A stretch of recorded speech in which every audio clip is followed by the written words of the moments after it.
علیکم ورحمۃ اللہ وبرکاتہ۔ نحمده ونصلی علی رسولہ الکریم۔ اشہد ان لا الہ الا اللہ واشہد ان محمدا عبدہ ورسولہ، اما بعد فقال رسول اللہ صلی اللہ علیہ وسلم: من جد وجد، رواہ ترمذی وہو حدیث حسن۔ رسول اللہ صلی اللہ علیہ وسلم نے ارشاد فرمایا: من جد، جس نے کوشش کی، وجد، اس نے پا لیا۔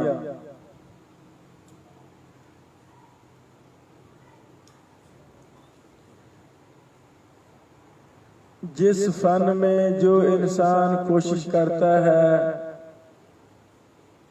اس فن میں کچھ نہ کچھ حاصل کر ہی لیتا ہے۔ جس لیول کی انسان کوشش کرتا ہے، اسی لیول میں کامیابی حاصل کر لیتا ہے۔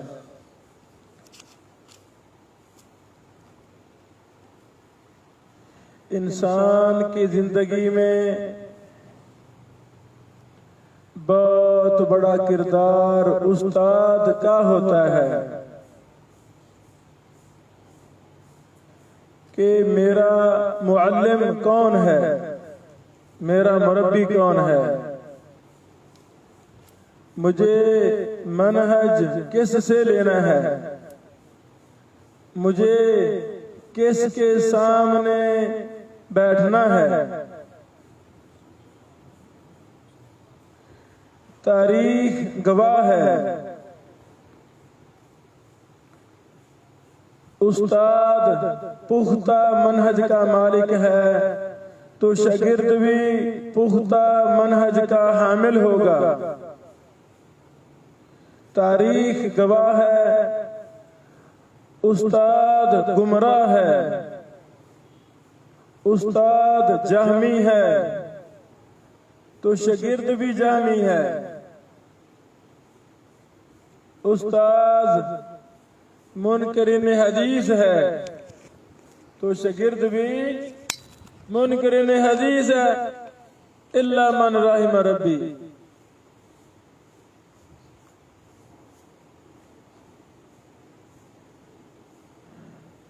ائمہ محدثین نے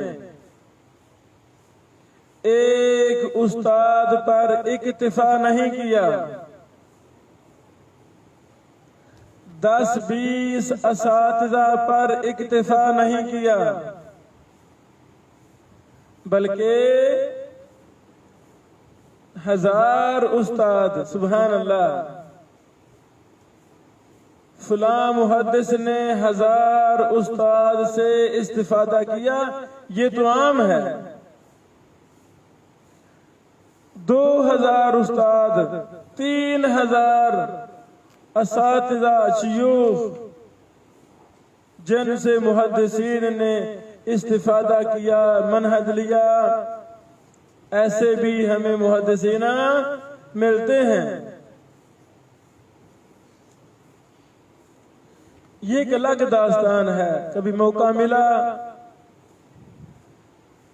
میں اس پر لیکچر دوں گا کہ فلاں محدث کے کتنے 1000 اساتذہ ہیں۔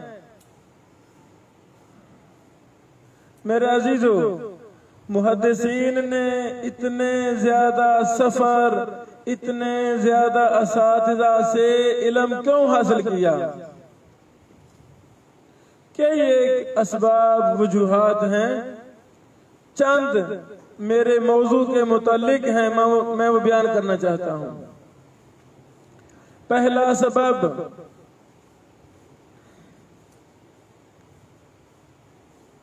تاکہ علمی استفادہ کیا جائے۔ بالکل ٹھیک ہے، جس کے پاس بھی ہم جاتے ہیں، کیوں جاتے ہیں؟ علمی استفادہ کے لیے جاتے ہیں۔ دوسرا بڑا مقصد سبب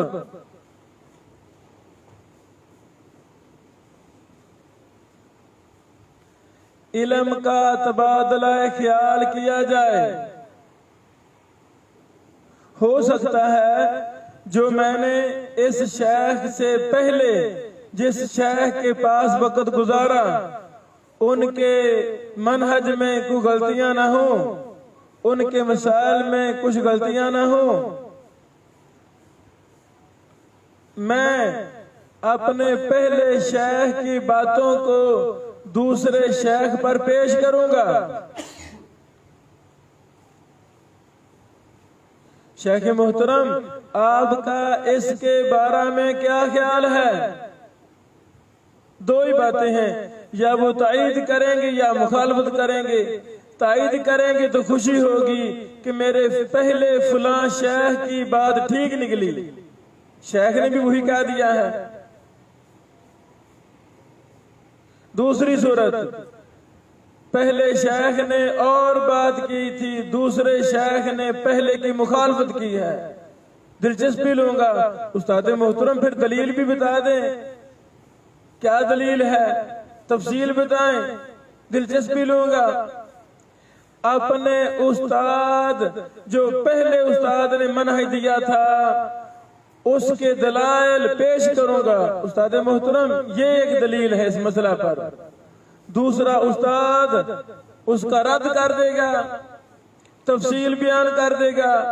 پہلے استاد کو دلیل پیش کرنے میں جو غلطی لگی اس کی تفصیل بتائے گا، یہ تو دلیل بنتی نہیں۔ پہلا شیخ تو اس دلیل کا معنی مفہوم سمجھے صحیح نہیں، معنی کچھ تھا اس نے کوئی سمجھا وغیرہ وغیرہ، تو مجھے فائدہ ہوا نا۔ اب دو شیخوں کا علم میرے پاس آ گیا، ایک نے اپنے مسئلہ کی تائید میں دلائل دیے، انبار لگا دیے، میں مطمئن ہو گیا۔ جب دوسرے شیخ کے پاس گیا انہوں نے پہلے کے دلائل کو تار تار کر دیا، اس کی حقیقت واضح کر دی، فائدہ ہوا کہ نہیں ہوا؟ اب میرے سامنے دو شیخین کے دو موقف ہیں، دونوں کے دلائل ہیں۔ اب چونکہ میں نے تو 1000 شیخ سے استفادہ کرنا ہے، 2000 سے ملنا ہے میں نے، آپ کا کیا خیال ہے؟ میں آگے بھی پیش کروں گا کہ نہیں کروں گا؟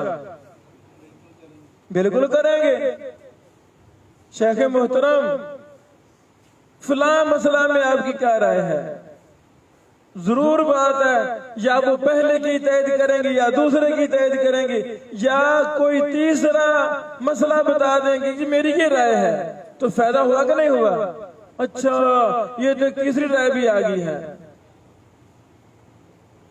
جو میں سمجھانا چاہتا ہوں، علم کے رسوخ کے لیے، منہج کی پختگی کے لیے یہ فرض ہے کہ طالب علم جتنے زیادہ سے زیادہ مشائخ، محدثین، شیوخ الحدیث، اساتذہ سے ملاقات کر سکتا ہے، فون پہ رابطہ رکھ سکتا ہے، خط و کتابت کر سکتا ہے، ای میل کے ذریعے، واٹس ایپ کے ذریعے، ٹیلی گرام کے ذریعے، ہر مسنجر پر مختلف شیوخ موجود ہیں۔ جس طرح بھی رابطہ کر سکتا ہے رابطہ کرے، تبادلہ خیال کرے۔ اگر پیسے والا ہے تو جائے، کچھ سال مصر ٹھہر کے آئے، 2 سال سعودی عرب ٹھہر کے آئے، 5-6 ماہ اردن چلا جائے، جہاں جہاں محدثین بیٹھے ہیں وہاں جائے، ان سے استفادہ کرے۔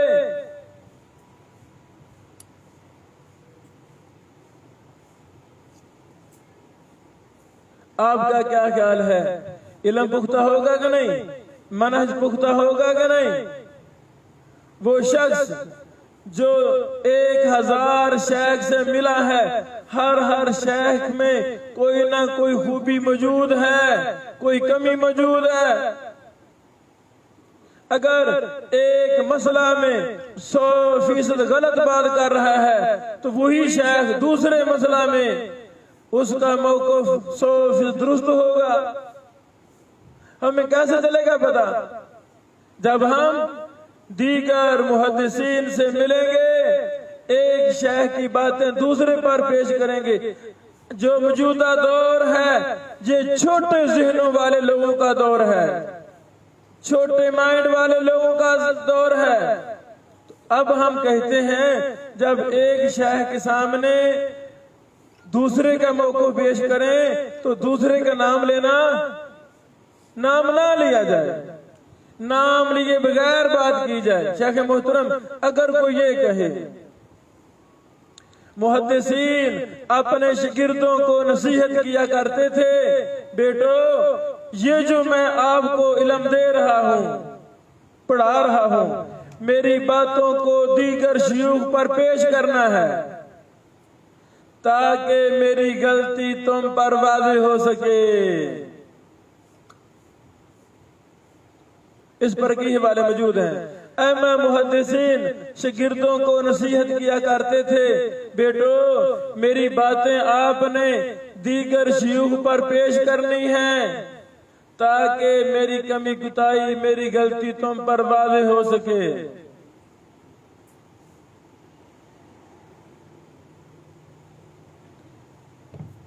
میرے عزیزو،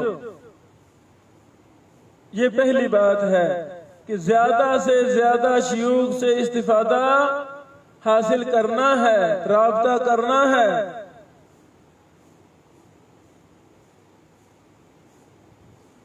دوسری بات،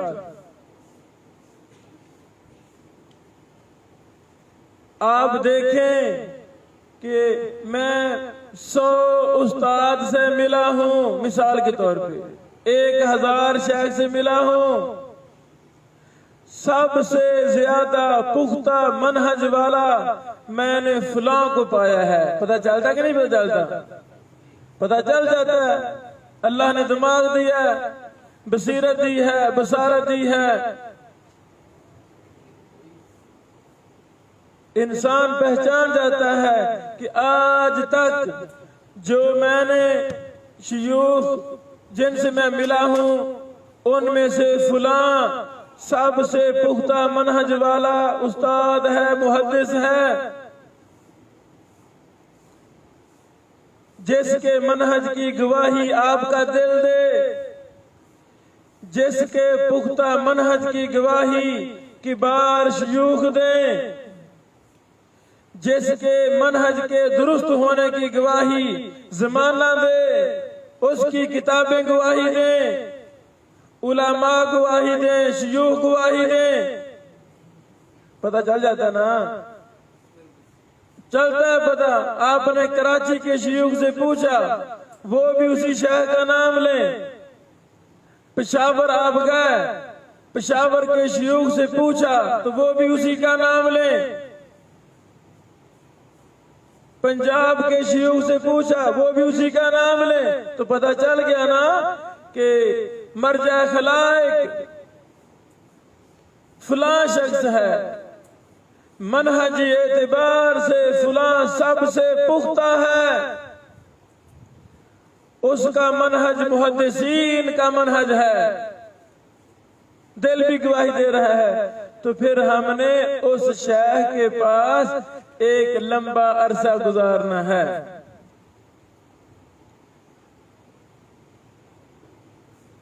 لمبا عرصہ کس کے پاس گزارنا ہے؟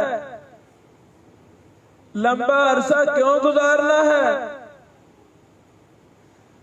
لمبا عرصہ ایک شیخ کے پاس گزارنے کے فوائد کیا ہیں؟ یہ لمبی داستان ہے.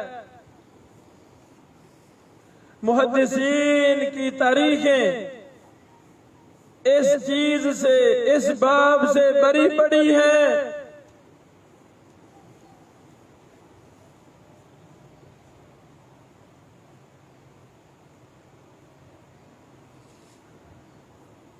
دل مطمئن نہیں ہے، علماء نے گواہی نہیں دی، گواہی طلب نہیں کی، تو اس کے پاس زیادہ عرصہ گزارنا نہیں. ہفتہ 10 دن مہینہ رہیں گے کافی ہے، پتہ چل جائے گا یہ شیخ کتنے پانی میں ہے، یہ بدعتی تو نہیں، یہ گمراہ تو نہیں، یہ رافضی تو نہیں، یہ بدعتی تو نہیں، اس کا منہج کون سا منہج ہے پتہ چل جاتا ہے۔ میں بندہ ناچیز کو بڑا شوق تھا زمانہ طالب علمی میں سفر کرنے کا، وہ ساری داستان میں لکھی ہوئی ہے۔ گمراہ ترین لوگوں کے گھروں میں بھی میں گیا، سنی سنائی باتوں میں غلط ہو سکتا ہے، جب انسان کسی کے پاس بیٹھتا ہے سب کچھ واضح ہو جاتا ہے۔ اسحاق جالوی کا نام آپ نے ضرور سنا ہوگا، یہ فیصل آباد کے تھے، گمراہ شخص تھا، صحابہ پر لعن طعن کرنے والا تھا۔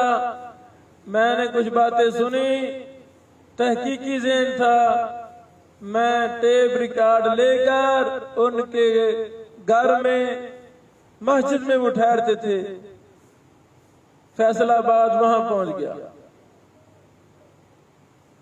3 دن اور 2 راتیں میں ان کے پاس ٹھہرا، جو مجھے شکوک و شبہات تھے ایک ایک میں نے سوال کیا، میں نے ریکارڈ کیے۔ ان کو بھی شک تھا کہ یہ بندہ میری مخبری کرنے آیا ہے، ریکارڈ کر رہا ہے۔ وہ بے دھڑک بولنے والا تھا، مجھے کہتا جتنی مرضی میرے بات ریکارڈ کریں، جس کو مرضی سنائیں، مجھے سارا پتہ ہے آپ کیوں یہاں آئے ہیں۔ اس کو پتہ چل گیا تو میں کہتا نہیں جی میں طالب علم ہوں، میں تھا بھی طالب علم، میں تو استفادے کے لیے آیا ہوں۔ بہرحال سب پتہ چل گیا۔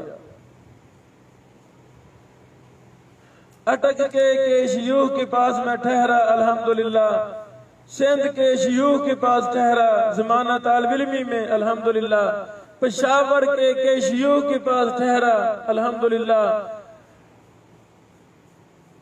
گجرانوالا کے شیوخ کے پاس ٹھہرا، الحمدللہ لاہور میں تو زیر تعلیم تھا، فیصل آباد زیر تعلیم تھا، ان شہروں کے بھی علماء کے ساتھ میرا آنا جانا تھا، جتنے بھی ہمارے بڑے مدارس ہیں وہاں بھی میرا آنا جانا تھا۔ منہج میں دیکھتا رہتا تھا، چیک کرتا رہتا تھا، ایک ہی بات دوسرے پر پیش کرتا تھا، تو بڑا فائدہ ہوا، بڑا فائدہ ہوا، عین الیقین حاصل ہوا کہ سچ کیا ہے غلط کیا ہے۔ اس کے بعد 3 سال، ایک لمبا عرصہ 3 سال کا وہ اللہ نے مجھے مرکز تربیہ میں پڑھنے کا موقع دیا۔ وہاں استاد محترم شیخ ارشاد اللہ قصری صاحب کو میں نے لازم پکڑا۔ قصری صاحب کو لازم پکڑنے سے پہلے میں سندھ پشاور وغیرہ کا سفر کر چکا تھا، الحمدللہ جہاں بھی جاتا تھا 3 باتیں ٹھیک ہیں تو 2 باتیں غلط مجھے لگتی تھیں، دل گواہی دیتا تھا یہ تو منہج اس کے پاس ہے ہی نہیں، فلاں کے پاس منہج ہے تو فلاں غلطیاں کرتا ہے، پتہ چل جاتا ہے نا، فلاں کا رویہ، فلاں کا اخلاق پیار کیسا ہے، ہر چیز بندہ نوٹ کرتا ہے۔ آپ بھی میرے پاس آئے ہیں تو آپ بھی ہر چیز نوٹ کر رہے ہیں۔ اگر ہمارا منہج غلط ہوا تو آپ کو اجازت ہے آپ ہمارے خلاف کتابیں لکھیں، ہمیں خوشی ہوگی۔ اگر ہمارے منہج میں محدثین کی 100% موافقت ہوئی تو پھر آپ ہماری تائید میں باتیں کریں گے انشاءاللہ۔ یہی طریقہ ہوتا ہے نا میرے عزیزو۔ ایک شیخ کو لازم پکڑنا بڑا ضروری ہے۔ شرط کیا ہے؟ پہلے تحقیق کرنی ہے کہ کس شیخ کو لازم پکڑوں۔ جی تحقیق ہوگی ہے، سفر وغیرہ کافی کر لیے ہیں، فلاں کو لازم پکڑنا ہے، بات ختم ہوئی۔ جس کو لازم پکڑنا ہے ان کے پاس چلے جانا ہے. ہو سکتا ہے وہ آپ کو نہ جانتے ہوں، وقت نہ دیں، 100 ہی لے بہانے کریں. مجبوریاں بھی ہوتی ہیں، کئی مسائل ہیں، لیکن 101 حل آپ نے نکال کے جانا ہے. کسی شیخ کا رکا لکھوا کے لے جانا ہے، فون کروا دینا ہے، اپنا ہم اور غم بیان کرنا ہے جا کے استاد محترم یہ مجھے پریشانی ہے. جو شیخ آپ کو نہیں جانتا تو بظاہر وہ تو فوراً رد کر دے گا، نہیں بیٹا میں نہیں ٹائم دے سکتا، میں مصروف ہوں، میں نہیں رکھوں گا، میں نہیں کہ آپ کو جانتا. ایک شیخ نے ایسے مجھے جواب دے دیا بھی میں نہیں رکھ سکتا آپ کو، ادھر جگہ نہیں ہمارے پاس. جگہ تو تھی بھی چھوٹا سا ابراہیم ہے، کتنے مہینے کو مجھے مربع زمین چاہیے، اتنی جگہ چاہیے مجھے سونے کے لیے. کیا کسی شیخ کے پاس جگہ نہیں ہوتی؟ اور بھائی مسجدیں کس لیے ہیں؟ اب یہ ہمارا مدرسہ 200 بندہ یہاں سو جائے، نہیں سو سکتا. جس شیخ کے پاس میں گیا تھا وہ 4 منزلہ مسجد تھی، خواہ وہاں کوئی 4000 بندہ سو جائے، کہتے یہاں جگہ نہیں ہے. اور میں نے کہا شیخ صاحب اتنی بڑی مسجد ہے، یہاں میں سو جاؤں گا، باہر گلی میں سو جاؤں گا، آپ کو کیا لگے؟ میں نے آپ سے استفادہ کرنا ہے. نہیں ہمارے پاس نہیں، ٹائم نہیں ہوتا، یہ نہیں ہوتا. تو میں اس شیخ کی حالات سے واقف تھا. میں نے کہا شیخ محترم آپ بدیع الدین شاہ راہدی صاحب کے پاس جایا کرتے تھے؟ ہاں جایا کرتا تھا. سنا ہے آپ وہاں مہینہ ٹھہرا کرتے تھے؟ جی ٹھہرا کرتا تھے. مان گئے. تو میں نے کہا بھی اگر آپ شاہ صاحب راشدی رحمہ اللہ آپ کو نہ ٹھہراتے تو آپ اس مقام تک کیسے پہنچتے؟ آپ رہا کرتے تھے، آپ رہنے کی اجازت نہیں دے رہے، تو آپ اس کا وہ کیا جواب دیتے؟ شاید کیا جواب دیتے؟ میں نے لاجواب کر دیا. تو فوراً کہتے بیٹا آپ رہیں، کوئی مسئلہ نہیں ہے، آپ رہیں. یعنی جس شیخ کے پاس رہنا ہے خواہ وہ امام کعبہ کیوں نہیں ہے، خواہ وہ دنیا کا بڑے سے بڑا محدث کیوں نہیں ہے، ہم دعا کر کے جائیں گے، استخارہ کر کے جائیں گے، ماں سے دعا کروا کے جائیں گے، ماں دعا کرنا مجھے فلاں شیخ کے ساتھ کچھ وقت 1 2 4 سال 20 سال گزارنے ہیں، مجھے موقع مل جائے تو ممکن ہے کہ نہیں؟ ممکن ہے نا، سب کچھ ممکن ہے. میرے عزیزو ابھی آج ہمیں تقریباً 1 ہفتہ ہو گیا ہے کلاس دورے کی کلاس لیتے ہوئے. اس 1 ہفتے کی کلاس میں کتنی زیادہ باتیں، علمی باتیں، منہجی باتیں، کتنی کتابیں، کتنے اصول، ضوابط آپ نے سیکھے ہیں، سنے ہیں، دیکھے ہیں. جو 8 سال مدرسہ میں رہ کر دیکھے، سنے، اس لیول کی باتیں نہیں سنی. آپ کا کیا خیال ہے جب آپ کسی مصنف اور محقق اور محدث کے پاس 4-5 سال ٹھہریں گے؟ بتائیں پھر کیا آپ دیکھیں گے؟ میری سمجھ لگی بات؟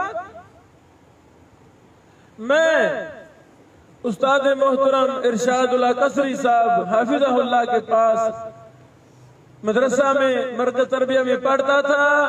جب گرمیاں کی مہینہ چھٹی ہوتی، رمضان کی چھٹی ہوتی، تو میں سیدھا استاد محترم قصری صاحب کی لائبریری میں چلا جاتا تھا، وہاں ہی ٹھہرتا مہینہ. یہ استاد محترم مسجد پر بیٹھے ہیں تو میں جان بوجھ کے ان کے پاس بیٹھتا، قریب بیٹھتا. وہ اپنا کام کر رہے ہیں، میں اپنا کام کر رہا ہوں. پہلی ملاقات میں لائبریری میں گیا، استاد محترم میں کس کتاب کا مطالعہ کروں؟ میں لالچی ہوں نا، حریص ہوں، کس کتاب کا مطالعہ کروں؟ استاد محترم نے مجھے کہا آپ بیان الوہم والایہام کا مطالعہ کریں. کس کا؟ بیان الوہم والایہام کا مطالعہ کریں، علم حدیث کی جرح و تعدیل، علوم حدیث پر مشتمل، سندوں پر، طرق پر، علل پر، علوم حدیث پر مشتمل یہ کتاب بیان الوہم والایہام، میں نے اس کا مطالعہ شروع کیا، اور میں مہینہ رہنا تھا، مہینہ نہیں میں نے ہفتے 10 دن میں مطالعہ کر لیا۔ استاد جی نے کہا بیٹا ہر وہ بات جو مفید ہو، اچھی ہو، آپ کے ذہن کو کلک کرے، کل کو کام آ سکتی ہے، وہ لکھتے جانا ہے۔ میں نے پوری کتاب سے 5-6 جلدوں میں کتاب تھی، پوری کتاب کے فوائد کو اپنی ڈائری پر مرتب کر لیا، جرح و تعدیل کے الگ فوائد، علوم حدیث کے الگ فوائد، اس نوعیت سے فقہی الگ فوائد وغیرہ وغیرہ۔ اللہ مجھے توفیق دے، وہ میں شائع بھی کروں گا، میری نیت ہے، وہ امت مجھے بھی فائدہ بہت ہوا تو کسی اور کو فائدہ ہو جائے گا۔ استاد ہی لکھ رہے ہیں، اب اتنی بڑی لائبریری ہے، محدث کو ہر منٹ کے بعد نیا حوالہ دیکھنا پڑتا ہے کہ نہیں پڑتا؟ بڑا شیخ تو لکھ رہا ہے، مصنف ہے، موقع کا ہے، مجھے کہتے استاد مدثری صاحب، او بیٹا ابراہیم، جی استاد محترم، لاؤ تاریخ دمشق سے فلاں راوی تلاش کر کے۔ جی استاد میں بھی لایا، تاریخ دمشق جاتا، آخری جلد میں فرشتے ہوتی، وہاں سے راوی تلاش کرتا، پھر جلد فلاں صفحہ فلاں لکھ لیتا، پھر وہی جلد صفحہ نکال کے لو استاد یہ راوی ہے۔ استاد محترم اس کا مطالعہ کرتے، کوئی اہم بات ملتی تو مجھے کہتے ادھر آؤ ابراہیم، ادھر آؤ، اپنے پاس بلا، کہتے یہ کیا لکھا ہے پڑھو۔ یہی طریقہ ہوتا ہے نا، ایک محدث کو اہم شے ملے وہ شاگردوں کو بتاتا ہے کہ نہیں بتاتا؟ بتاتا ہے، ذہن وسیع ہوتا ہے، منہج ملتا ہے، چیز کو تلاش کرنے کا طریقہ آتا ہے۔ بس اوقات ایسے بھی ہوا استاد محترم ایک راوی پر بحث کرنا چاہتے ہیں، وہ راوی نہیں مل رہا، جب ادارہ میں آتے، ادارہ علوم اسریہ میں فرماتے کہ فلاں راوی نہیں مل رہا، یکدم کہتے لاؤ تاریخ نیشابور، میں تلاش کو استاد کہاں تاریخ، کہتے وہ دیکھو سامنے پڑی، ایسے نا اس کو لاتا، جی استاد جی یہ طریقے نہیں مل گئی ہے، اس کو پڑھنا استاد شروع کر دیتے، کہتے اللہ اکبر، راوی مل گیا ہے، راوی مل چکا ہے۔ اب علم کا حریص پاس بیٹھا ہے، وہ کو سوال کرے گا کہ نہیں کرے گا؟ کرے گا۔ میں کہتا ہوں استاد محترم 500 رجال کی کتابیں پڑھی ہیں، آپ کے ذہن میں کیسے آیا کہ یہ راوی تاریخ نیشابور کا راوی ہے؟ کیسے ذہن میں آیا؟ استاد جی فرماتے بیٹا اس راوی کے استاد نیشابور کے بھی ہیں، مجھے ڈاؤٹ تھا، شک تھا، اور جب اس کے استاد نیشابور کے ہیں، ہو سکتا ہے یہ راوی بھی نیشابور میں گیا ہو، وہاں جا کے پڑھو، اور تاریخ جس شہر کی لکھی جاتی ہے وہاں کے محدثین، ان محدثین کے اساتذہ، اس شہر کے محدثین کے شاگردوں کے بھی حالات لکھے جاتے ہیں، ایسا استاد جی فرماتے بیٹا میرے ذہن میں یہ بات کھڑکی تو اس لیے میں نے کہا بھی لاؤ طریقے نیشابور، تو وہاں پر مل گیا الحمدللہ۔ یہ میں نے کہا ایک دو مثالیں دی ہیں، آپ سمجھ گئے ہیں کہ ایک محدث کے پاس بیٹھنے کا کیا فائدہ ہے۔ جب میں نے بیان الوہم والایہام کا مکمل پڑھ لیا، جو فوائد دکھائے استاد جی کے بڑے خوش ہوئے، دعائیں دی، میں نے کہا استاد جی مجھے کوئی مخطوطہ دیں، کلمی نسخہ دیں، میں اس پر کام کرنا چاہتا ہوں۔ کہتے اچھا، میں نے کہا ہاں کرنا ہے، بتاؤ۔ مشکل سے مشکل کام کرنا چاہتا ہوں۔ کیوں؟ بھی آپ بیٹھے ہیں نا، مشکل آئے گی تو آپ سے پوچھوں گا، آئی سمجھے؟ اب بڑا شیخ پاس بیٹھا ہے نا، ان کی نگرانی میں کام کریں گے، آسان کام نہیں، مشکل سے مشکل کام کریں گے، نہیں سمجھ لگے کہ استاد کو بیٹھا ہے، استاد کس بیماری کی دوا ہے، میں پوچھے کہ استاد محترم بتائیں یہ چیز نہیں مل رہی، یہ پڑھا نہیں جا رہا۔ اللہ اکبر۔ استاد جی فرماتے وہ مخطوطوں کی لائبریری الماری ہے، وہاں ایک مخطوطہ ہے امام ذہبی کا، من تکلم فیہ وہو موثق، وہ راوی جو متکلم فی ہیں، کچھ نے سکا کہا، کچھ نے ضعیف کہا، لیکن امام ذہبی کی تحقیق میں وہ راوی سکا ہیں۔ یہ مخطوطہ لاؤ، چھوٹا سا مخطوطہ سے میں لے آیا، میں جی استاد جی میں لے آیا ہوں۔ استاد جی فرمانے لگے چلو اس پر کام کرنا شروع کر دے، ایک ایک راوی لیں، تمام کتب جرح و تعدیل میں دیکھیں، دراسہ کریں، اقوال جمع کریں، حوالے لکھیں، پھر آخر میں راجع مرجوع لکھیں۔ اللہ اکبر، اللہ اکبر۔ جتنی ہمت ہوتی تھی دیکھتا تھا، ہمت بس ہو جاتی یا سمجھ نہ لگتی بات، استاد جی سے پوچھتا تھا، بار بار پوچھتا تھا، بار بار پوچھتا تھا۔ ان کو پتا تھا کہ بچہ حریص ہے، حریص ہے تو بیٹھا ہے نا۔ باقی میرے ہم 20-21 ساتھی تھے، 20-21 ساتھیوں میں جو مرکز تربیہ میں پڑھتے تھے صرف ایک ہی ہے جو عصری صاحب کے پاس بیٹھا ہے، باقی کہاں بیٹھے ہیں؟ باقی جا کے امی کے پاس، ابو کے پاس بیٹھے ہیں، بہن بھائیوں کے پاس، اپنے گھروں کے کاموں میں مصروف ہو گئے ہیں۔ ایک محدث کے پاس بیٹھا ہے، گھر میں بیٹھنے والا اور محدث کے پاس بیٹھنے والا برابر ہے کہ فرق ہے؟ برابر ہے۔ خوش قسمت ہے وہ انسان جس کے مقدر میں منہج محدثین کی پاسداری کرنے والا کوئی بڑا محدث مل جائے، ان کے پاؤں میں 2-4 سال ان کی خدمت کرنے کا موقع مل جائے۔ خوش قسمت ہے وہ انسان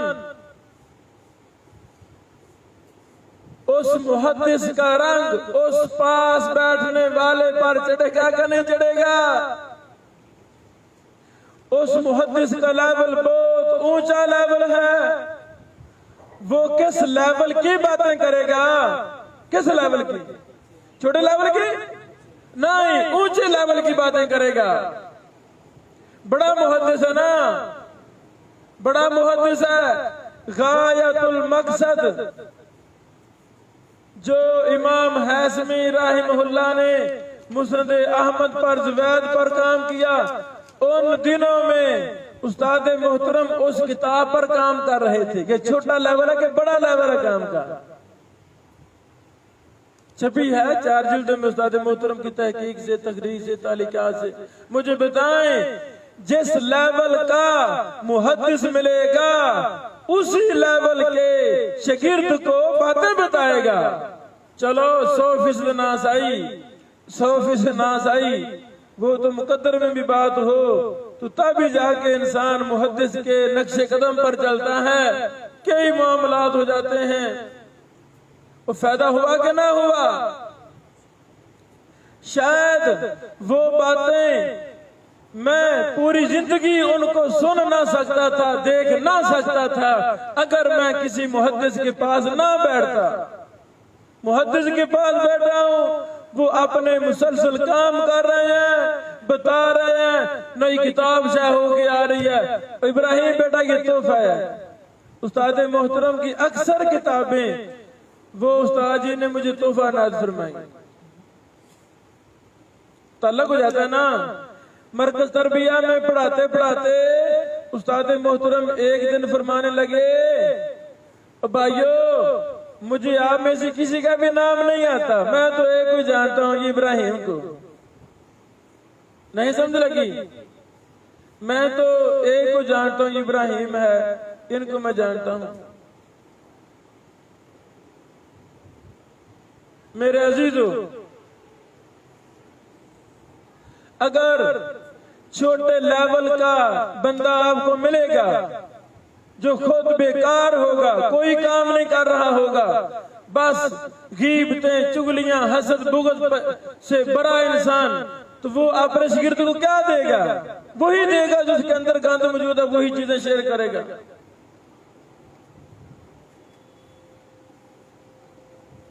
یہ میری بات سمجھیں، یہ میرا نقطہ سمجھیں، سونے سے زیادہ قیمتی کوئی چیز ہے اس کے ساتھ لکھ لیں گے بات، جو ہوا ٹھیک ہو گیا، پہلے نہیں شعور تھا، پہلے اس مسئلے کا نہیں پتا تھا، اب پتا چل گیا ہے، بقیہ زندگی کو ہم اچھے اصولوں پر گزاریں۔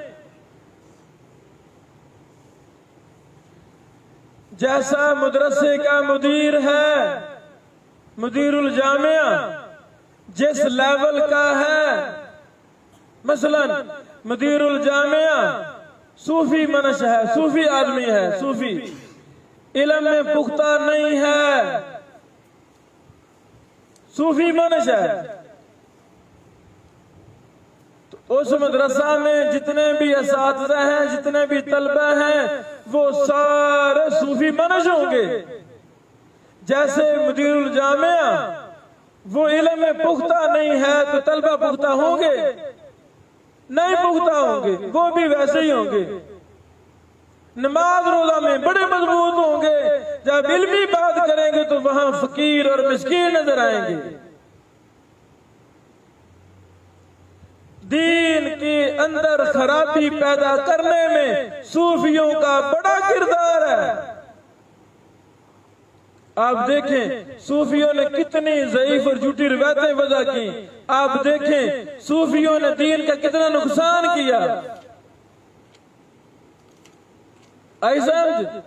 یہ بڑے بڑے کذاب راویوں میں کتنے صوفی راوی تھے، تہجد گزار تھے، زندگی میں کبھی تہجد نہیں چھوڑتے تھے، صف اولا کے نمازی تھے، زندگی میں کبھی اقامت کے بغیر یعنی جماعت کے بغیر نماز نہیں پڑھتے تھے، اتنے بڑے پابند تھے دین کے، لیکن صوفی قسم کے تھے، علم کا پتہ ہی نہیں تھا، اپنی طرف سے روایتیں بنا دیتے تھے۔ اور بھائی جان جس لیول کا مدیر الجامعہ ہوگا اسی لیول کا منہج طلبہ کو ملے گا۔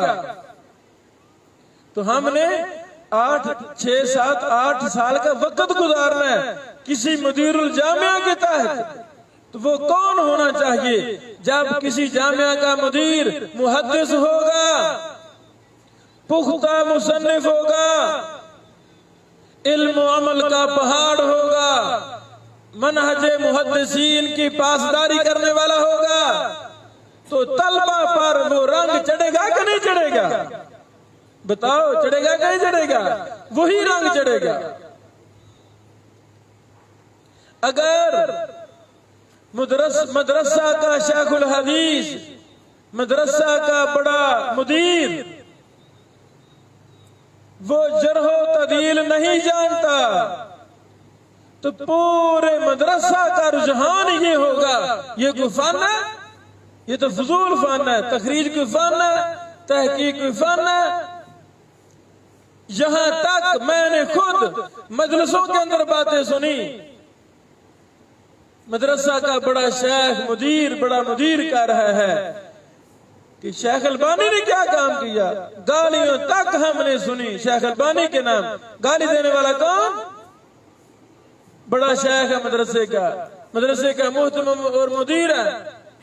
بھائی جان اگر اس شیخ صاحب کا علمی لیول، جرح و تعدیل کا لیول، علل کا، علوم حدیث کا لیول بڑا ہوتا تو وہ شیخ البانی گالیاں دیتا؟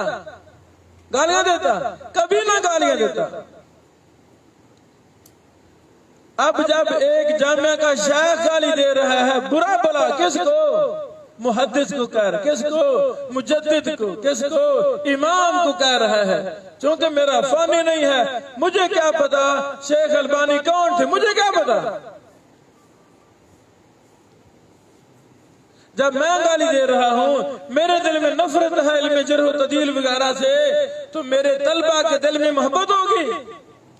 بتائیں، یہ میرا جامعہ نا، تو جب کبھی کوئی مسئلہ ہم ہوتا ہے، کوئی فتنہ فساد کھڑا ہوتا ہے، اسمبلی میں میں کھڑا ہوتا ہوں نا، استادوں سے میں میٹنگ کرتا ہوں نا، طلبہ سے میں میٹنگ کرتا ہوں نا، تو جس لیول کا میرا منہج ہے اسی لیول کا میں اپنے طلبہ کو منہج دوں گا۔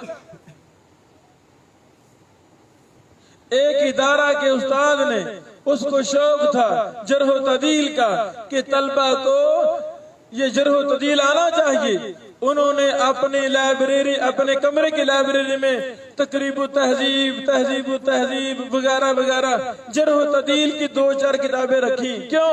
تاکہ طلبہ کو راوی پر بحث بھی کروائی جائے، جو چھوڑ دی گئی ہے۔ مدرسہ کے شیخ کو پتہ چلا، وہ آئے کمرے میں، دیکھا، کہا یہ کیا پڑا ہوا ہے؟ استاد محترم، یہ راویوں پر بحث میں کرواتا ہوں طلبہ کو، تاکہ ان کو پتہ چلے یہ بھی علم ہے جرح و تعدیل کا، اسی پر حدیث کی بنیاد ہے۔ تو کہا گیا یہ فتنہ ہے کتابیں، یہ جرح و تعدیل کی کتابیں فتنہ ہیں۔ اور کہنے والا کون ہے؟ مدرسہ کا شیخ ہے، بڑا استاد ہے۔ مجھے بتایا جائے، جب میں جرح و تعدیل کی کتابوں کو فتنہ کہوں گا تو طلبہ کیا کہیں گے؟ طلبہ محبت کریں گے؟ کبھی نہیں ہو سکتا۔ میرے عزیزو، یہ چند باتیں میں نے اس لیے کی ہیں کہ ہم نے جو ہونا تھا ہو گیا، زندگی گزر گئی، آگے ہماری تو اولادیں ہوں گی نا انشاءاللہ، ہمارا تو حلقہ احباب ہوگا نا انشاءاللہ۔ تو یہ چیزیں ضرور دیکھنی ہے، پھر اپنے طلبہ کو، اپنے آپ کو وہاں داخل کروانا ہے۔ جس بھی محدث کے ساتھ اٹیچ ہونا ہے، پہلے معیار دیکھنا ہے، اس کے بعد ان کے ساتھ وقت گزارنا ہے۔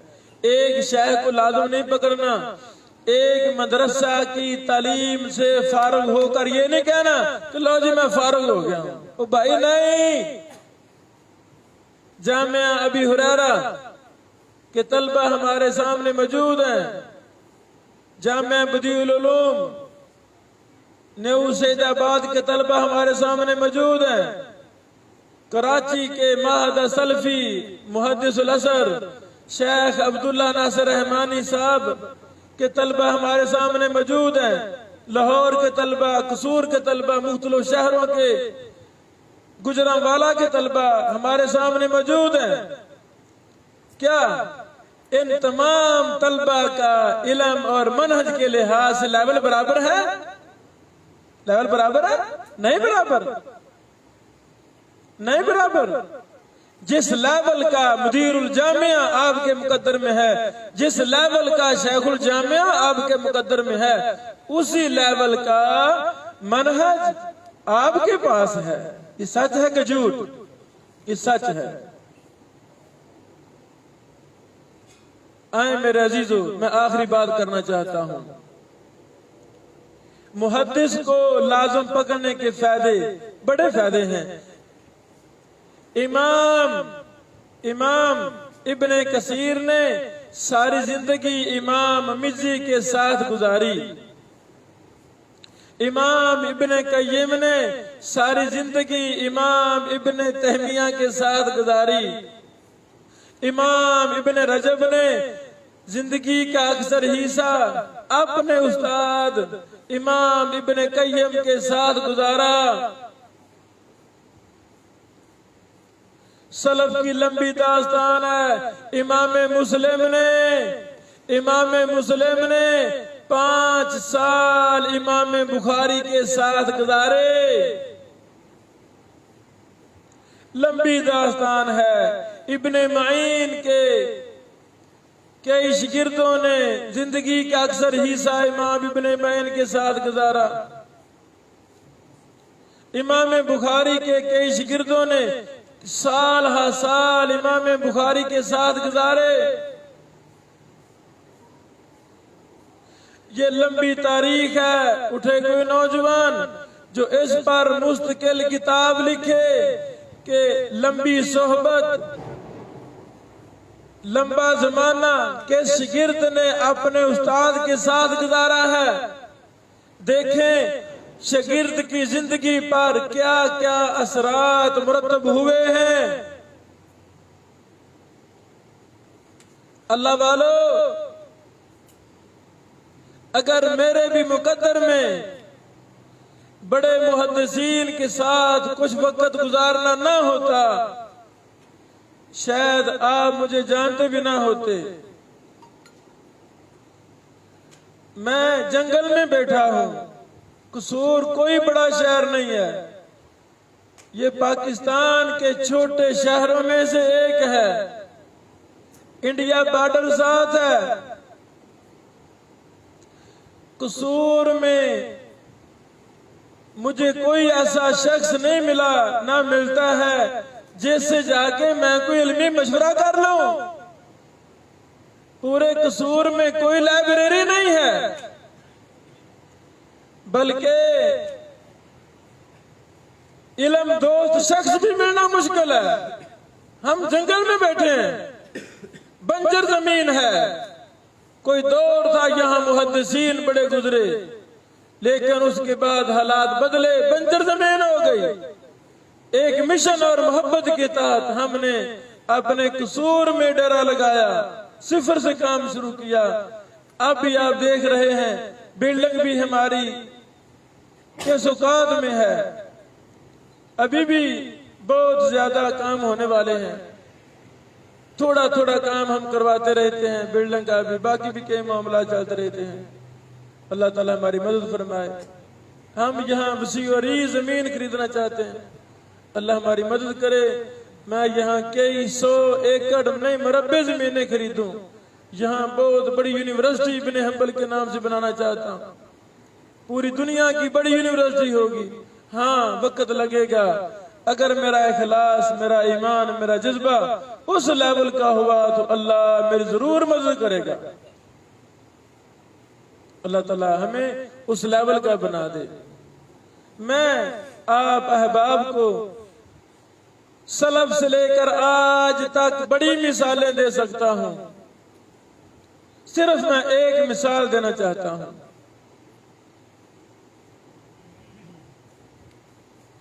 یہ میرے ہاتھ میں مقالات عصریہ کتاب ہے، مقالات عصریہ۔ یہ لکھنے والے ہیں فضیلۃ الشیخ المحدث المحقق محمد خبیب احمد العصری حفظہ اللہ۔ صحیح؟ کچھ ایسے بھی نوجوان ہیں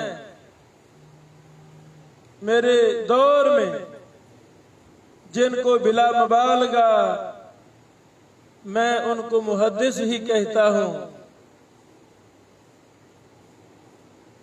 راشدی خاندان کے محترم انور شاہ راشدی صاحب حافظہ اللہ، وہ بھی میری نظر میں محدث ہیں۔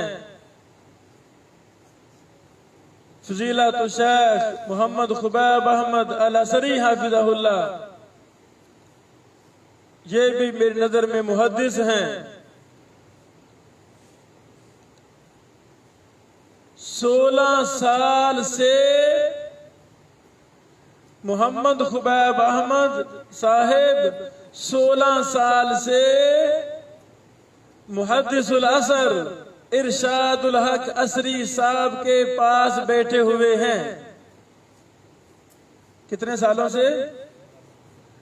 جامعہ سلفیہ پڑھتے تھے تو استاد محترم عصری صاحب سے رابطہ ہو گیا، علم سے محبت تھی، ان کے پاس جانا آنا ہو گیا۔ تدریس کرنے لگے، فردوس مسجد میں، فیصل آباد کی فردوس مسجد میں تدریس کر رہے تھے، لیکن پھر بھی روزانہ ہفتے میں 3-4 دن ضرور عصری صاحب کے پاس آتے، کچھ لکھ رہے، کچھ تحقیق کر رہے۔ وہ ادارہ 1-2 سال چلا اور بند ہو گیا۔ تو خبیب صاحب مستقل روزانہ استاد محترم عصری کے پاس آتے، مشورے لیتے، کچھ استفادہ حاصل کرتے، کچھ پڑھتے اور کچھ لکھتے۔ تو اب 16 سال ہو چکے ہیں محترم خبیب صاحب کو ارشاد الحق عصری صاحب کے ساتھ بیٹھے ہوئے۔ اللہ اکبر۔ میرے عزیزو، ان 16 سالوں میں جتنے بھی کام استاد محترم عصری صاحب نے کیے ہیں، اور وہ کام چھوٹے نہیں ہیں، وہ کام امام ابو حنیفہ رحمہ اللہ کی طرف منسوب جتنے بھی مسانید ہیں، ایک ایک مسند پر استاد محترم نے انہی 16 سالوں میں ہی کام کیے ہیں۔ ان تمام کاموں میں خبیب صاحب معاون رہے کہ نہ رہے؟ بتائیں مجھے، رہے کہ نہ رہے؟ رہے۔ آپ کو ایک ہفتہ میرے پاس ہوا ہے، ابھی میں آپ سے مدد لے رہا ہوں کہ نہیں لے رہا ہوں؟ لے رہا ہوں نا؟ تو خبیب صاحب سے بڑی زیادہ مدد استاد محترم عصری صاحب لیتے ہیں۔ عصری صاحب نے غایت المقصد کی تحقیق تخریج بھی انہی 16 سالوں میں کی۔ اس میں خبیب صاحب نے ہیلپ کی کہ نہ کی؟ بولیں کی۔ اعلاء سنن کا رد عصری صاحب نے جرح و تعدیل علوم حدیث کے انداز میں کیا۔ اعلاء سنن فی المیزان جرح و تعدیل کی کتاب، علل علوم حدیث کی کتاب، تو خبیب صاحب نے معاونت کی کہ نہ کی؟ اور بھائی پاس بیٹھے ہیں نا، مشورے ہو رہے ہیں۔ اچھا، مشورے ہو رہے ہیں، میں بھی مشورے کرتا ہوں اپنے شاگردوں سے، بیٹوں میں فلاں کتاب پر کام کرنا چاہتا ہوں، مشورہ دو، تو شاگردوں کو فائدہ ہوگا کہ نہیں ہوگا؟ اب میرے مدرسہ کے بچے کو پتا ہے کہ استاد محترم فیض الرحمان محدث ثوری کی کتاب پر کام کر رہے ہیں۔ آپ کو پتا کہ نہیں بیٹو؟ پتا ہے۔ الجامع الکامل شائع ہو رہی تھی، میرے طلبہ پریس میں کئی دفعہ میرے ساتھ گئے دیکھنے کے لیے۔ یعنی خوش قسمت ہیں وہ طلبہ جہاں کے مدیر کا علمی ماحول ہے، منہجی ماحول ہے، محدثین والا ماحول ہے۔ جو طلبہ وہ ماحول دیکھیں گے تو وہ رنگ پکڑیں گے کہ نہیں پکڑیں گے؟ وہی رنگ پکڑیں گے، وہی سوچیں گے، اسی طرح کے نکلیں گے۔ تفسیر پر استاد محترم کی 5-6 کتابیں چھپ چکی ہیں۔ ان تفسیر کی کتابوں میں خبیب صاحب نے ہیلپ کی کہ نہ کی؟ معاونت کی کہ نہ کی؟ وقت تھوڑا ہے، باتیں زیادہ ہیں۔ 16 سال میں جتنی بھی کتابیں چھپی ہیں ادارہ علوم عصریہ سے استاد محترم شیخ ارشاد الحق عصری صاحب کی، ان تمام کتابوں کے مقدمہ میں خبیب صاحب کا نام عصری صاحب نے خود لکھا ہے۔ لکھا کہ نہیں لکھا؟ کہ ہمارے برخوردار نے ہماری معاونت کی۔ اور بھی دو تین ساتھی ہیں، ان کے بھی نام لکھے، خبیب صاحب کو بھی نام لکھا۔ عبد الرحمن مبارک پوری صاحب رحمہ اللہ، تحفۃ الحفظی والے، ان کے مختلف رسائل، مختلف چھوٹی چھوٹی کتابیں، وہ استاد محترم عصری صاحب نے اس کی تخریج اور تحقیق کا سارا کام خبیب صاحب سے ہی کروایا، اپنی نگرانی میں کروایا۔ جی بیٹا یہ کام کرو، آئی سمجھ؟ میں نے کتنے علماء سے سنا بھی ہے، اور میں خود بھی گواہی دیتا ہوں کہ ادارہ علوم عصریہ میں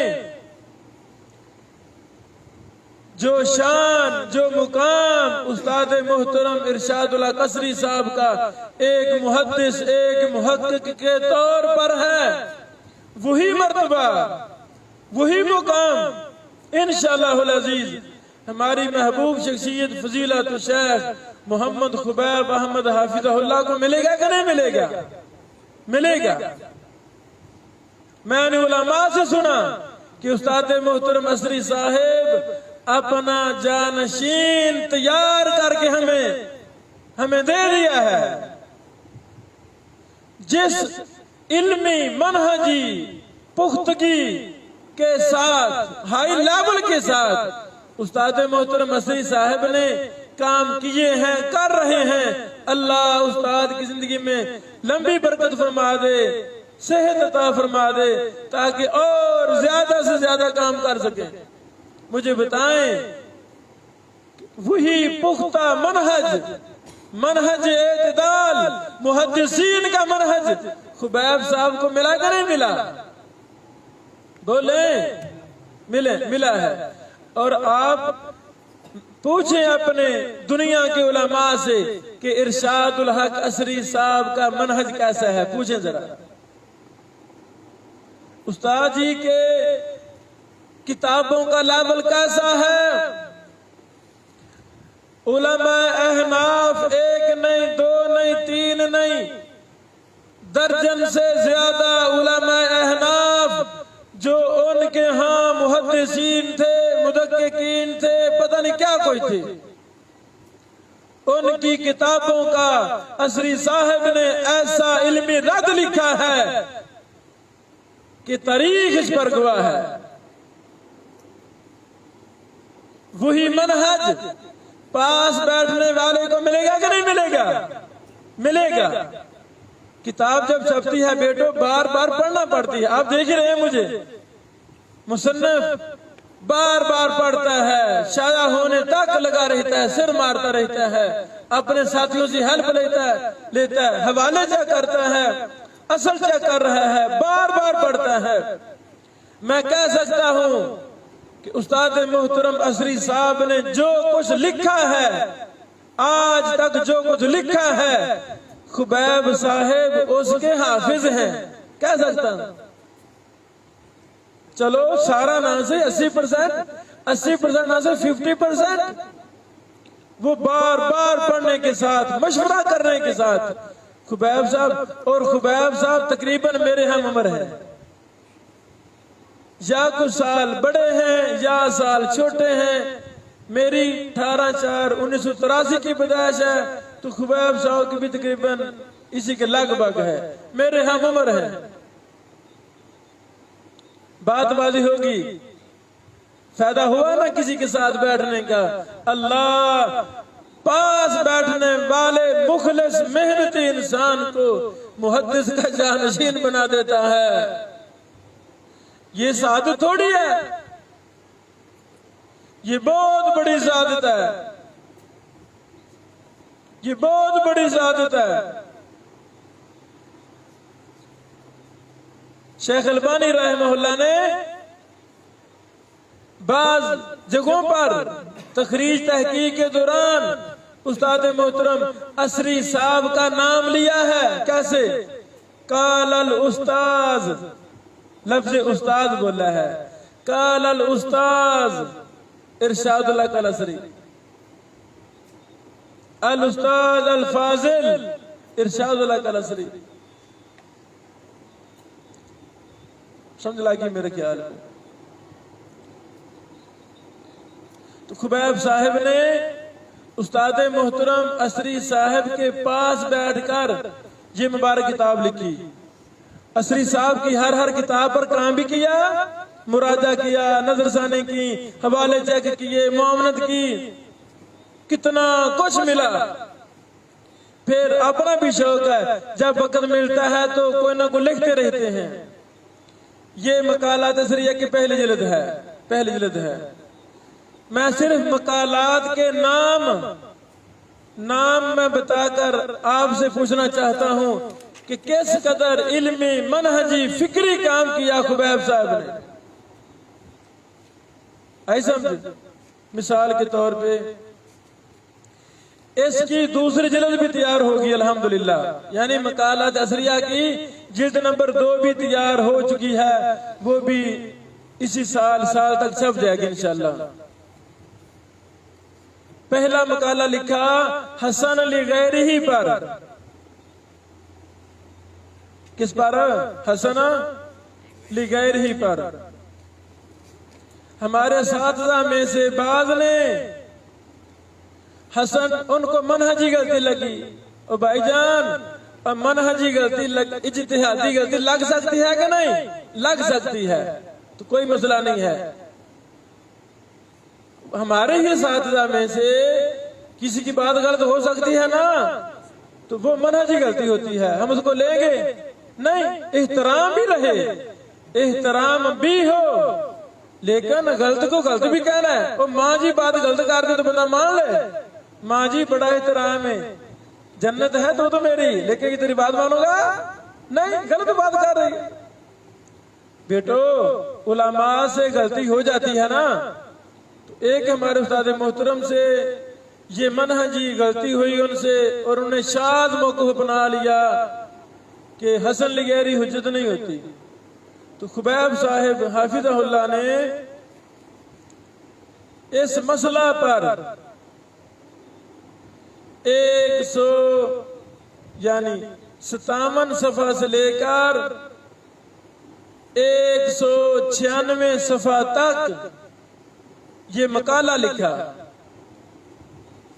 حسن لغیری تعریف سلف سے، محدثین سے، امام بخاری سے، امام دارقطنی سے، امام حاکم سے، بہقی سے، امام ابو داود سے، امام شافعی، احمد بن حنبل، امام بخاری، امام جوزجانی سے لے کر امام ابن عبد الہادی، ابن دقیق علی، علامہ زیلعی، حافظ ابن ملکن، امام عراقی، ابن حجر، امام زنانی، امام شوکانی، شرف الحق عظیم آبادی، عبید اللہ رحمانی مبارک پوری، یمن کے محدث مقبل بن ہادی، پاکستان کے کبار محدثین میں سے حافظ ثناء اللہ زاہدی، مصر کے محدث شیخ ابن ابی العینین، سعودیہ کے مفتی عام ابن باز، شعیب ارناؤت، ابن عثیمین وغیرہ وغیرہ، پاکستانی کے محدثین، طیف کے محدثین، وسیع اللہ بن محمد عباس، جناب عزیر مبارک پوری وغیرہ وغیرہ، یعنی اپنے دور تک امام بخاری، احمد بن حنبل، امام شافعی سے لے کر اپنے دور تک 100 محدث سے باحوالہ ثابت کیا کہ حسن لغیری حجت ہے۔ سمجھ لگی میرے خیال میں؟ بیٹو یہی خبیب صاحب کے مقدر میں عصری صاحب نہ ہوتے، اتنے بڑے محدث نہ ہوتے تو اتنی علمی بحث لکھ سکتے تھے؟ بتاؤ مجھے۔ یعنی یہ علمی پختگی، وسعت مطالعہ، منہج کی پختگی، اگر کسی اپنے مسلک کے شیخ نے بھی منہجی غلطی اختیار کی ہے تو اس پر اتنا لمبا رد یہ کیسے ممکن ہے؟ جب کسی محدث کے پاس انسان بیٹھے گا۔ یہ پہلا مقالہ ہے، پھر مثالوں پر بحث۔ دوسرا مقالہ مسئلہ تدلیس پر ہے کہ اگر کسی شیخ کو تدلیس کے مسئلہ میں غلطی لگی ہے، منہجی غلطی، تو کوئی بات نہیں، غلطی لگ جاتی ہے، غلطی کو غلطی رہنے دیا جائے کہ رد کیا جائے؟ رد کیا جائے۔ تو خبیب صاحب نے مسئلہ تدلیس میں جس شیخ محترم کو غلطی لگی ان کی ایک ایک بات کا مدلل محدثانہ رد لکھا۔ اچھا کیا کہ برا کیا؟ بھائی اچھا کیا۔ یہ حدیث کا مسئلہ ہے، یہ محدثین کے منہج کا مسئلہ ہے۔ جب تک ہم زندہ ہیں یا آپ زندہ ہیں اس وقت تک کوئی غلطی بات لکھے گا تو ہم اس کی تائید کریں گے، رد کریں گے؟ بھائی احترام کے ساتھ رد کریں گے کہ استاد محترم یہ بات غلط ہے، ہم نہیں مانیں گے۔ بہرحال 196 صفحہ سے لے کر 196 سے 224 تک اسی مسئلہ پر بڑی مفصل محدثانہ بحث کی، اور 48 سلف سے لے کر خلف تک 48 محدثین کا موقف اپنی تائید میں لکھا کہ یہی منہج محدثین ہے، جو اس کی خلاف ورزی کرے گا اس کی بات باطل اشاعت ہے، وہ نہیں لی جائے گی۔ پھر محدثین اور مسئلہ تدلیس، اس پر اور آگے بحث، امام زہری کے دفاع میں، امام ابن عیینہ کے دفاع میں، ان کی تدلیس قلیل تھی، مضر نہیں تھی، یہ لمبی لمبی بحثیں۔ یہ تیسرا مقالہ 320 تک۔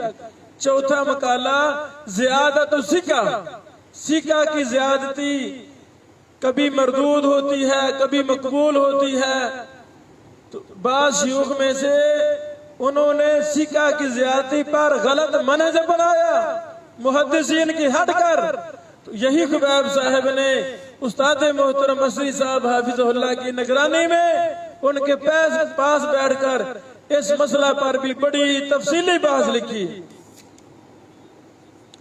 یہ چوتھا مقالہ 322 صفحہ سے لے کر اللہ اکبر 476 صفحہ تک یہ مقالہ ہے۔ ثقہ کی زیادتی میں محدثین کے منہج کا پرچار کیا اور حق ادا کر دیا۔ 476۔ چھٹا مقالہ کیا لکھا؟ صححہ الحاکم ووافقہ الذہبی کا تحقیقی جائزہ۔ یہ بھی ہم تفصیل آپ کو بتائیں گے، یہ کتاب ہے، یہاں پڑھ سکتے ہیں، ڈاؤٹ ہو مجھ سے پوچھ لیں، میں تفصیل بتا دوں گا۔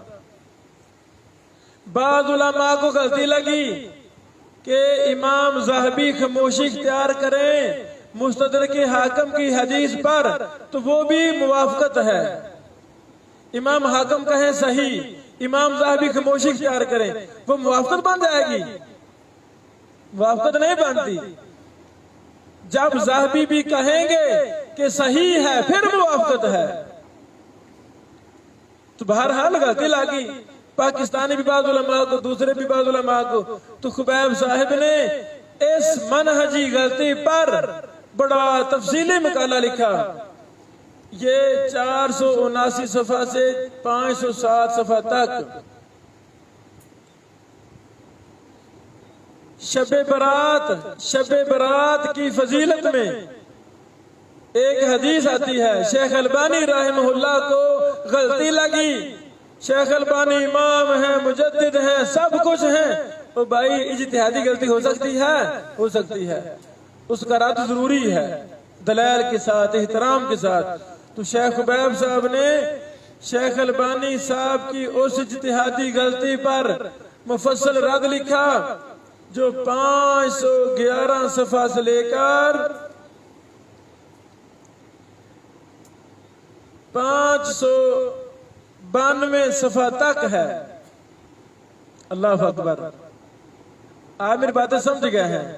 یعنی خبیب صاحب کا منہج کیا ہے کہ جب بھی کوئی شخص، کوئی محدث غلطی کرتا ہے، اس غلطی کی نشاندہی کرتے ہوئے محدثین کے منہج کا پرچار کرنا خبیب صاحب کے پیچھے اخیر ہے۔ اتنی محنت یہ نوجوان کرتا ہے کہ انسان حیران اور دنگ رہ جاتا ہے۔ محدث کے پاس بیٹھے ہیں نا، بہت بڑی لائبریری ہے، علمی ماحول ہے۔ 9واں مقالہ حیات حضرت عیسیٰ علیہ السلام، حضرت فاطمہ رضی اللہ عنہا کی حدیث کی تحقیق، اس پر بھی بڑی مفصل بات کی۔ پھر حدیث مازمازہ، حافظ دولابی، حدیث مازمازہ، یہ لمبی تفصیل ہے۔ اس طرح اہل میت کی طرف سے کھانا اور تجریر کی حدیث، ایک ایک حدیث پر مستقل مقالے لکھے، رسالے لکھے۔ پھر آخری باب میں امام ابو بشر الدولابی رحمہ اللہ کے حالات وغیرہ پر بڑا مفصل مقالہ لکھا۔ اسی طرح دارالعلوم دیوبند میں جو حدیث کے استاد تھے انہوں نے تقلید کی تائید میں ایک نئی دلیل پر باز لکھی تو خبیب صاحب نے اس پر مفسرات لکھا. یہ تو دلیل بانتی نہیں ہے.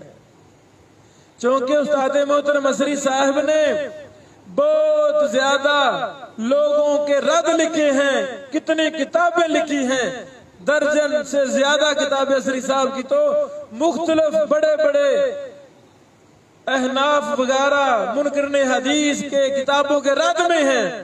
تو وہی منہج خبیب صاحب نے استاد جی سے لیا. جہاں کوئی غلطی کرتا ہے تو اس کا رد لکھتے ہیں. اللہ شیخ کو جزائے خیر دے. دوسری جلد میں خبیب صاحب کے 11 مقالے وہ لکھ چکے ہیں. سب کے نام لینا مشکل ہیں, چند کے نام. سند کتاب اور منہج محدثین. بعض علماء کو غلطی لگی, انہوں نے ایسے ہی کتابوں کی کتابیں اڑانا شروع کر دی کہ علل ترمذی یہ ثابت نہیں ہے. انا للہ. جو محدثین کے ہاں ثابت تھی کتاب, اگر کوئی کہہ دے یہ کتاب ثابت نہیں تھی تو رد کرنا چاہیے کہ نہیں کرنا چاہیے؟ ایسے بے تکے اصول بنا دیے. بعد نے کتابوں کی کتابیں اڑانا شروع کر دی. کون سی کتابیں؟ جو محدثین کے ہاں مرجع کتابیں تھیں. نہیں سمجھ لگی؟ محدثین کے مرجع کتابیں. وہ غلطی مجھے لگی ہے, غلطی میری ہے, تو اس پائے کا علم منہج میرے پاس ہے نہیں, تو میں کیا کر رہا ہوں؟ محدثین کے مرجع کتابیں میں ان کا پرخچے اڑا رہا. یہ کتابیں ثابت نہیں ہیں. انا للہ و انا الیہ راجعون. تو خبیب صاحب کو اللہ جزائے خیر دے, شیخ صاحب نے محدثین کی ان معتبر ترین کتابوں کا دفاع کیا اور حق ادا کر دیا. سند کتاب اور منہج محدثین یہ 50 صفحوں کا یہ مضمون ہے. اسی طرح سند کتاب میں منہجی غلطی کا جائزہ, اسی کی تائید میں مضمون لکھا. یہ 80 صفحات پر مشتمل مضمون ہے. حدیث عاشوراء اور امام بخاری یہ علمی بحث ہے, یہ علمی بحث ہے. امام بخاری حدیث عاشوراء اور حدیث امام بخاری یہ 70 صفحات پر مقالہ ہے. ایک حدیث کی تحقیق میں, جرح و تعدیل میں, علل میں, علوم حدیث میں, ترک اکٹھے کرنے میں, راویوں پر بحث کرنے میں 70 صفحات پر یہ مقالہ لکھا. اللہ اکبر. مرویات سیدنا معاویہ پر ایک نظر, یہ 15 صفحے کا مقالہ ہے. کتاب العلل لابن ابی حاتم کی استنادی حیثیت. کتاب العلل جو بھی ہم نے دکھائی آپ کو تو 4 دن پہلے, اس پر مقالہ لکھا. یہ 10 صفحوں کا ہے. صحیحین کے متعلق کتب یہ 10 صفحات کا مقالہ ہے. خیر الناس کرنی, خیر القرون کرنی, خیر الناس کرنی مشہور حدیث ہے. قرون اولا پر مثالی زمانے کی حدیث, مشہور حدیث. اس کی تحقیق, تخریج میں, توضیح میں, غلطیوں پر تنبیہ میں 70 صفحات پر مقالہ لکھا. امام ابو زرع رازی اور صحیح مسلم کے نام سے 70 صفحات پر مقالہ لکھا. نہیں سمجھ لگی؟ امام ابو زرع رازی جو ابو حاتم رازی کے کزن تھے, 70 صفحہ. صحیح مسلم پر امام رازی کے اعتراضات کا جائزہ. شیخ خبیب صاحب نے مختلف کتب سے امام ابو زرع رازی کے اعتراضات جو صحیح مسلم پر تھے پہلے ان کو اکٹھا کیا. کیا کیا؟ اکٹھا کیا. اکٹھا کر کے پھر ایک ایک اعتراض کا محدثانہ مدللانہ جواب دیا. ثلاثیات بخاری اور اس کی شروحات پر مقالہ لکھا. الیاس گمن اور زاہبی کے جھوٹ, یہ دیوبند کی 2 علماء ہیں, انہوں نے اپنی تحریروں میں غلط باتیں کی, جھوٹ بولے, تو شیخ خبیب حفظ اللہ نے اس پر بھی رد لکھا. یہ 9 مقالے یہ تقریباً کوئی 500-600 صفحہ بنیں گے. یہ مقالات اثریہ کی جلد نمبر 2 شائع ہو رہی ہے. میرے عزیزو، میرے بیٹو، جو میں بات آپ کو سمجھانا چاہتا ہوں سمجھ گئے ہیں کہ کسی شیخ کے ساتھ ایک لمبا عرصہ اکٹھا رہنے کا فائدہ ہے کہ نہیں؟ فائدہ ہے کہ نہیں؟ فائدہ ہے. وہ فائدہ یہ ہے کہ جب محدث فوت ہوتا ہے تو اس کی مسند سنبھالنے والا محدث موجود ہوتا ہے، جانشین بن جاتا ہے. جیسے محدث علمی محدثانہ کام کرے گا تو ان کا جانشین ساتھ بیٹھنے والا وہ فضول کام کرے گا، وہ جاہل ہوگا. محدث منہج محدثین پر ہے تو شاگرد کس پر ہوگا؟ شاگرد بھی منہج محدثین پر ہوگا. جس طرح استاد زندہ تھا تو جس نے بھی حدیث پر اعتراض کیا، محدثین کے منہج پر اعتراض کیا تو استاد نے رد لکھا تو شاگرد بھی اسی منہج پر قائم اور دائم ہے. ہماری دعا ہے اللہ استاد اور شاگرد، استاد اور جانشین کو لمبی زندگی عطا فرمائے تاکہ اس طرح کی علمی بحوث امت تک پہنچتے رہیں، ہم استفادہ کرتے رہیں. سمجھا گی؟ جس طرح استاد محترم عصری صاحب مرجع ہیں، عرب و عجم کا مرجع ہیں، پوری دنیا میں کتابیں جا رہی ہیں. جتنے بھی محدثین کام کر رہے ہیں، ہر محدث استاد محترم عصری کی کتابوں سے استفادہ کر رہا ہے، حوالے دے رہا ہے. اللہ اسی مشن کا حامی، منہج محدثین پر چلنے والا کوئی شخص خواہ وہ اپنا ہو یا بیگانہ ہو جو غلط منہج لے کر چلتا ہے، مسئلہ حسن لغیری ہو، مسئلہ تدلیس ہو، مسئلہ فقہ کی زیادتی ہو یا کوئی بھی اور اصول حدیث کا مسئلہ ہو، تو خبیب صاحب فوراً اپنے قلم گھر کا دیتے ہیں اور ایسا رد لکھتے ہیں کہ کمال کر دیتے ہیں. اللہ شیخ کی زندگی میں برکت فرمائے. بات ہوا پھر میں نے رد لکھا آپ کا، آپ نے میرا، پھر کئی کردود اس طرح چلتے ہیں. اللہ ہمیں محدثین کو لازم پکڑنے کی توفیق دے، کئی شیوخ سے استفادہ اٹھانے کی توفیق دے. وآخر دعوانا ان الحمدللہ رب العالمین.